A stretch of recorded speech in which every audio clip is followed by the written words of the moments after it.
Share number 3. The Trail of Christina Onassis. I had this recurring thing happen to me in my sobriety, and I call it On the Trail of Christina Onassis. It was a string of coincidences that made me grateful each time. The first thing that happened, unbeknownst to me, was when I was with an AA friend in the Loire Valley.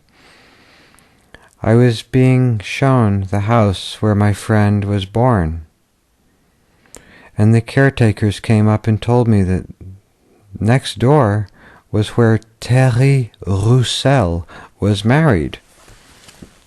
Thierry Roussel was married to Christina Onassis, who, it is widely believed, took a fatal dose of prescription drugs in 1988. They had a daughter named Athena. I didn't think much of it, but then a couple of years later I was in Argentina, and while I was there, a friend of mine named Willie, who is now dead of alcoholism, told me to go check out the nightclub Joja, where Christina Onassis was last seen alive. This sort of reignited the whole thing again, and I went to the club and just walked by it on the sidewalk in the daytime. A day later, I was in the suburb of San Pedro, looking for kiwi vines, the first ever to be planted in Argentina. I found them, and that was very nice.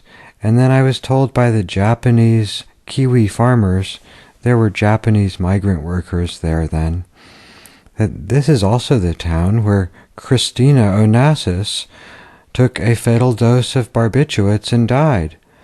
Later I thought, that is sort of odd, sort of twice in one day, well, twice in one weekend. I put it out of my mind and thought nothing of it.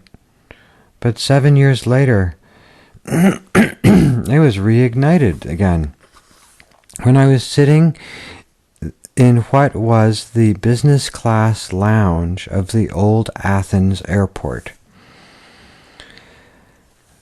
There they had the original office furniture of Aristotle Onassis, who was the founder of Greek Olympic Airways, now Olympic Airlines. I was sitting there at his desk, in his chair, reading the newspaper El País, thinking in Spanish while in Greece, and I thought to myself that this is probably where he was sitting when he received the fatal phone call informing him that his daughter had died. Then I really thought I was on to something, or something was on to me. With this recurring gratitude lesson, there but for the grace of God go I. And if that wasn't enough, a couple of years later, I was renting a house in Villefranche, in the French Riviera, and the boat, the SS Christina, was moored in Villefranche Harbor all summer long. That was the boat Aristotle Onassis named after his daughter. And anyway, so I'm sitting there.